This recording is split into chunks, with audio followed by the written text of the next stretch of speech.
And now, weighing in out of the blue corner, Josh the Pug Thompson. 100%. And on the other mic, he weighs in from the red corner, Big John McCarthy. We're going to jump right into the nitty-gritty of stuff, the stuff that you guys don't really get to hear about, or maybe you guys don't realize what's going on. And that's the best thing we can do because we have basically the man that helped create the rules and help shape the sport. I know. Keep it coming. Keep it coming. You know, so Big John McCarthy, like, look, there's something you want to get off, not so much get off your chest, but there's a lot that you want to explain about the ABC and the new rules and like things that are coming about. So why don't you go ahead and start breaking it down for us? I had a lot of questions. I'm in damn Thackerville, Oklahoma, and I got a lot of people asking me questions. I even have officials asking me questions about, hey, what's going on with, the whole grounded fighter, because the whole grounded fighter rule kind of changed back. Well, it hasn't changed yet. So that's one of the things that we need to kind of bring out. But it was voted upon that it was going to be changed from that, okay, anything more than just the soles of your feet. So you got to put, if you were going to be grounded, it has to be both your feet and both your hands. But really, we were talking about you got to drop to a knee. You got to drop your butt. Any part of your body other than your hands and feet touches the ground, you're a grounded fighter. Well, when that was changed back in 2016, there were several commissions, New Jersey being the most prominent, Missouri, Ohio, trying to think, Pennsylvania would be one, too, that didn't do it, but that said, we're not changing. And so it created this situation where now we have two sets of rules. It's not the unified rules of MMA. Now it becomes I have two sets. Then you have the state of Nevada goes and changes their rules separately of those two sets of rules and creates more rules. And so you have three sets of rules. And then you have other commissions that are allowing different things. And so we have four sets of rules. So what happened in July, we have, all these different rule sets, and you'll hear the UFC, a lot of people question it. They'll hear the UFC saying, oh, we're under the old rules. We're under the new rules. Well, there is no old or new rules. There's just different rule sets. And so back in July, when the ABC had its conference in Arizona, it was brought up by the executive director of Pennsylvania is Greg Serb. Greg Serb has been a long-standing executive director in Pennsylvania. He's thought of very well by a lot of people. And, when the ABC was first started, he was one of those guys that actually helped start it. And he came up with the proposition of, look, I can bring everybody back in line. I can get New Jersey. I've talked to Ohio. I've talked to all these people. They will come back and be part of the ABC and accept the rules like, because right now in New Jersey, you still can't grab a clavicle because God knows that's a serious technique, okay?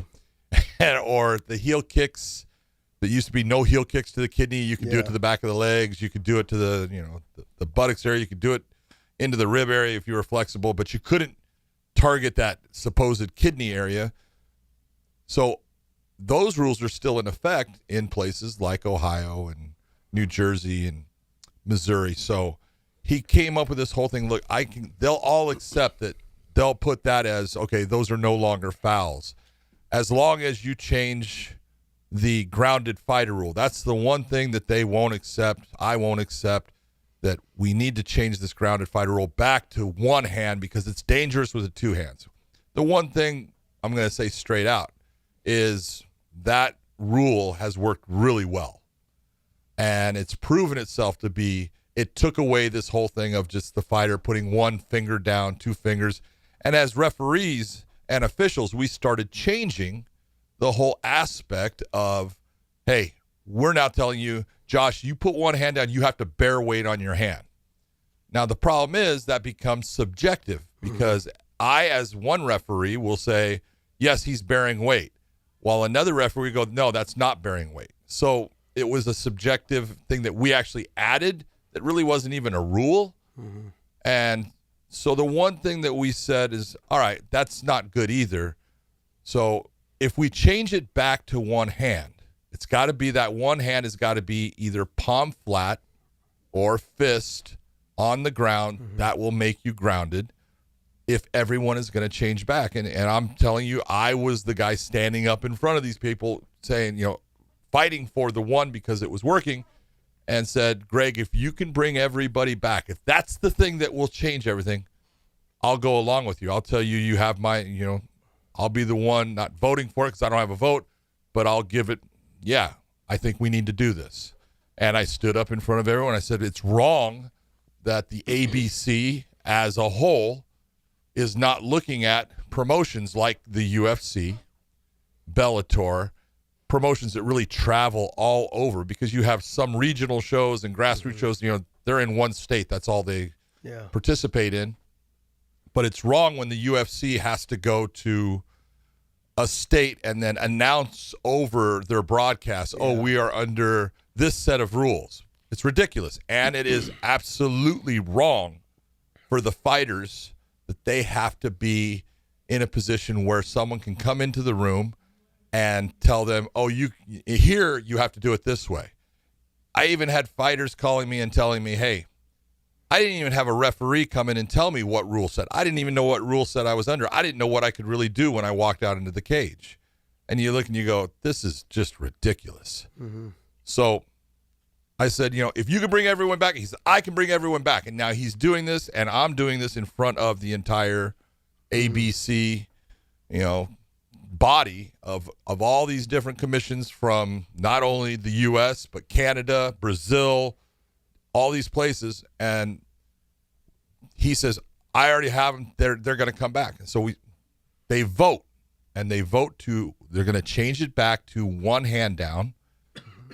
As long as these people come back, and they have up until January to make that happen. So you got to figure it's now, that takes place in July. And now from July, we've gone into August and September and October, and now we're in November. Nothing's really been done. So they have until January. So what I'm saying is, Greg is the guy that said he brought these people together. And I'm not trying to put pressure on Greg Serb at all. He's trying to do a really good thing, and I really appreciate the fact that he's trying to do that. But he's got less than 2 months to make this happen, or now we're sitting there again with 4 or 5 different rule sets, and we are absolutely making the sport look ridiculous. It makes the ABC look ridiculous. Someone needs to get off of their ass and do what's right and either start changing your rule sets, because you have all these commissions that had changed along with what the ABC had voted for and changed their rule sets. And so now they're waiting on these 6, 7 commissions that didn't. And they're saying, hey, we'll change ours once you change yours. And not one of those has changed their rule set yet.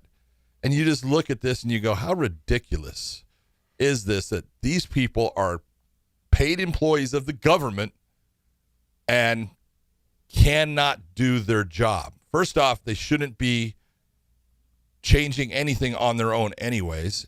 If the body of the ABC says, this is what we're doing, and the majority vote for it, instead of being a snowflake and saying, I don't like that, too bad, do what the body voted for and do what's right for the sport of MMA and change the rules the way it was voted for.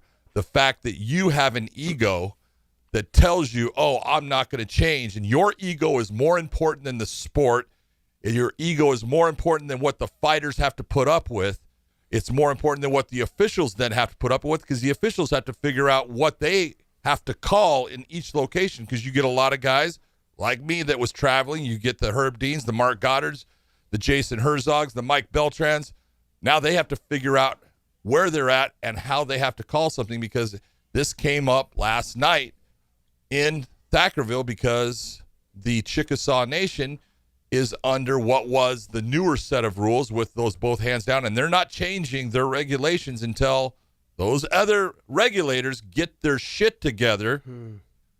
And so it's just, you look at this and you go, how ridiculous is this situation that we have people that on their own decide what they're going to do in the sport because they supposedly know better when they have no idea what they're doing. It sounds like it's embarrassing. It sounds like the California State Athletic Commission. No, the California State Athletic Commission did what they were supposed to do, but the California State Athletic Commission is one that is right now sitting there waiting for those ones that I said, New Jersey and Ohio and all those, Missouri's. They're waiting for them to do what they are supposed to do. They're waiting for them to change their rule set, and now everybody come together so the fighters have one set of unified rules that everyone is following. Yeah, so a couple things is I really like the one hand down rule. I've fought with it basically my whole life, except for the times that I fought in Pride where we could stomp the head and kick the head, all those things. Okay, but I knew the rules going into that as well. But sure. There is a misconception that every fighter knows what the rules are because Big John, you and I talked about this. There's rules that you and I have been talking about for years. For this last year now, every time we do a show, I'm like, yeah, that's legal. And John's like, no, it's not. I'm like, no, I thought that was legal. No, it's not. That has not been legal. That's not legal. You broke it down on what was legal in certain areas. But look, the hand down, palm down, I like that. Not just the fingers. It's very clear if your hand is down or your fist. So like for me, I have wrist issues. So I normally will put my fist down, which I'm glad that was clear also. I've always liked that rule. If one knee is down and the bottom of my feet are down, I'm down. If my hand is down and my bottom of my feet are down, I'm down. It's 3 points is a perfect thing. It's not even 3 points. It could be 1 point. Yes. You could be sitting on your ass with your hands in the air, your feet in the air. You are a grounded fighter because your body, your butt is on the ground. Got it. Any part of your body other than your hands or feet, it makes you a grounded fighter. Got it. Okay, I like that. I've always liked that rule. I'm glad that at least they're voting in the right direction. Yeah. But look, the commission, their number one job overall, and this is all I've ever heard, is their number one job is to make sure that the fighters are safe. Seems like that's been their whole thing is we need to make sure that the rules and the integrity of the sport and the fighters are safe. Well, now when you have, to touch on what you just said, when you have referees that are stuck in a position where they have to change where every state has different rules and they're bouncing from state to state, you're putting more pressure on them to do the right thing. Okay? Which means they'll be slower in making a decision because they're not sure. And at the end of the day, if they're slower at making a decision, who gets hurt? The fighter. The fighter does. So ultimately, the commission is not doing their job. And now you're saying that they voted. You're saying that they voted for this to be cleared up and for them to move into the old, I guess I'll call it old rules because that's the only rules outside of the Pride rules. That's all right. Those rules were to be changed back to what they were, just the 3 point or whatever it is, the hand palm down. I love that rule. I don't understand what the holdup would be. I mean, you're talking about Jersey, you're talking about Ohio, I think something needs to be done presentation wise, maybe by the fighters and saying, look, there's a good chance I can get seriously injured by these rules not being set in the guideline of these are the standard rules from promotion to promotion, statewide in the states. Now, outside of the other countries, I don't know what rules that they adopt. I would imagine they're pretty much they would try to adopt what we do MMA-wise in the bigger organizations, Bellator, UFC, I believe, because when I was doing commentary for one had a different set of rules. You were allowed to kind of kick the head of a grounded opponent, those kind of things. They had more of a Pride style rule. Yeah. Then they changed it to when the fighter gets dropped, you have to wait for the ref to say clear. Signal that yes, you can go after him. Yeah, you can attack him now. It was really complicated. Yeah, it was complicated. So, but I do think that there needs to be, the commissions need to understand and they need to regulate this a little bit faster and put it in process. You're saying they have till January to get it done. Why January? Is this a mystical deadline? Why is it January? The reason that's January and as simple as it gets is, there's all kinds of different commissions. You have commissions like, we'll say, Mike Mazzulli with Mohegan Sun. Yes. Or where we were just at, Haskell Alexander with the Chickasaw Nation.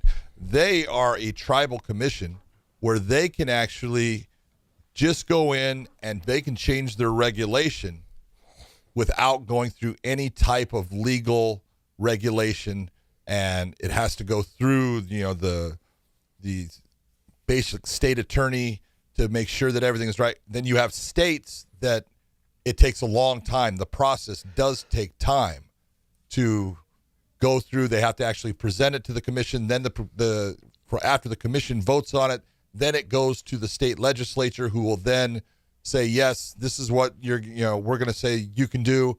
And so it does take time to get that into regulation in some places. Some places it takes a day, and some places it takes up to 6 months to do. Nevada is one where they can only change regulation. It's almost like every year and a half, because it has to go through this entire process.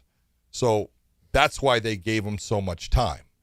But that time is ticking. And I'm just saying, Greg Serb went and tried to do something really good, and I commend him for trying to bring these people together. And all I'm saying is everyone needs to start putting pressure on those people, since they gave Greg Serb their word. Yes, we will do it. I want to see this happen for the fighters, for the sport.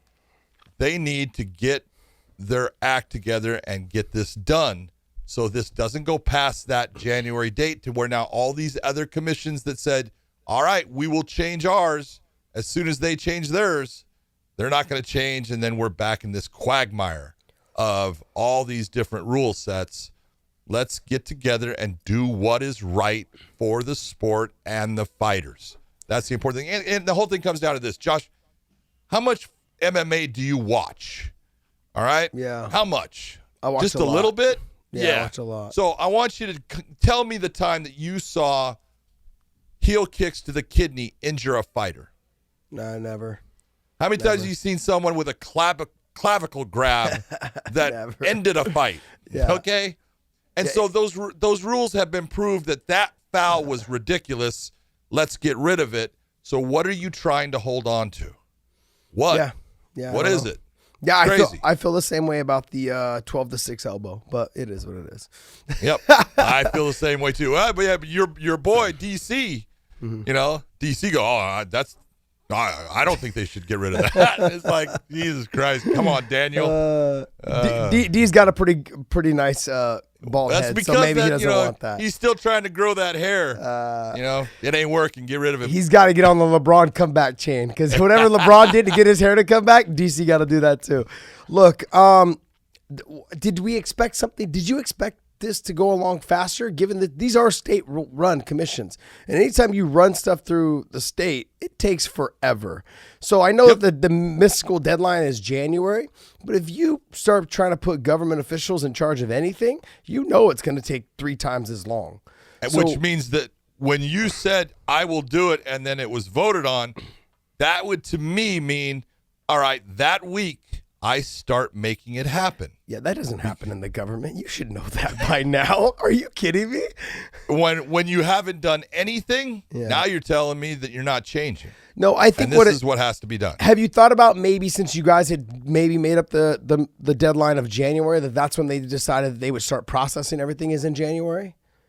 I'm just simply saying that. I mean, they're going to put everything off to the last minute. The procrastination is the government's number one thing. If that's what they do, first off, it's wrong, but I'm okay with it. Yes, it is wrong. Yes, okay. It's wrong, but I'm okay with it as long as they change, because the most important thing is the fighters. Yes. Not having the fighters have to figure out, where am I at and what rule set can I use. Everyone should be on that same sheet of paper. It's easier for the fighters. It's easier for the fans. It's easier for your officials. Yep. So then just let's do the right thing. Yeah, the last thing you want is the ref being delayed on making a decision on a stoppage or anything along those lines, because he wasn't sure if it was illegal or was sure if it was illegal. And the last thing you want is the fighter to second guess themselves whether he should do that or not, because is it illegal or is it not? So if everyone's on the same page, then it keeps the fighters safe. It also just lets the fighters train at the gym and get prepared for that one rule system, as well as when they get in the cage, it just comes naturally to them. And it doesn't matter. They cross the border of California into Arizona. They don't have to worry about that. They fly across the country from California to New Jersey, or they're in New Jersey and then they go to New York. Right now, New York and New Jersey, they butt up as far as I know geographically. Yeah. But as soon as that fighter crosses over from one state to the next, they have a different rule set. You can't have that. Yeah, that's very It strange. makes the sport look amateurish. Yes. I wouldn't say that I very often, not very often do I say I would have to agree with you. Yeah, I feel like, I think everything you're saying is 100%. I'm not just stroking your ego. I think it's true. Thank you. We're talking about the safety of the fighters, and the commission's job is to worry about the safety of the fighter. And it makes it easier when the refs don't have to worry about juggling what the rules are from state to state. And then they need to lead the way. California, Las Vegas, New Jersey, New York, Illinois, Chicago. Las Vegas Illinois. is a city. It's not a But state. you know what I mean. Just Nevada. want you to know that. I didn't even know outside of Las Vegas. What Do they other, even hold fights? yeah, what other areas do they even hold fights? Yeah. Sometimes in Reno. Sometimes Reno, Tahoe, right? Sometimes. Yeah. Tahoe. Yep. Okay. But yeah, I mean, realistically, that's a great idea. Hopefully they'll get this. Hopefully they'll get the ball rolling. Look, Andy Foster does a great job here in California. I love Andy. Really smart guy. I know he watches the show, so I tip my hat to you. I have a little bit of a thing with the rest of the people that sit on the board, but you, Andy, I really do enjoy being around, and you're very, very, very smart. I love. No, seriously. Hold on. I want to know what's your problem. What's your problem with people here? Andy and I have honestly, we have a great relationship. Him and I have talked several times on doping issues, on the picogram stuff. When he's someone that will reach out and talk to you, he has no problem letting you know exactly where his mindset is with the commission, and that's nice to know that he is looking to acquire what fighters think, and he pays attention. He listens to like other fighters' podcasts, our podcast. He listens to other people's shows and says, like, look, okay, this is concerns from people that are dug their heels into the sport. And he wants to know. And that lets me know he's someone that's trying to grow our sport and make it the best it possibly can. And I enjoy having conversations with him. His Southern accent kind of throws me off a little bit. But come on, his Southern accent is awesome. I'm not saying I don't like it. I'm saying that it does throw me off when you see him. The last thing I first met him, I'm like, you got a Southern accent. I didn't expect it. Didn't throw me completely off. But he's a deep Southern accent. Yes, he does. But he's a awesome. really, really good guy. But yeah, so that's our talk on the commission, on this stuff, on the new rules changes and potentially rules changes for all states to equally be the same. Correct? Absolutely. Okay. About time. Got to get it done. Greg Serb, get back on the phone. Get him.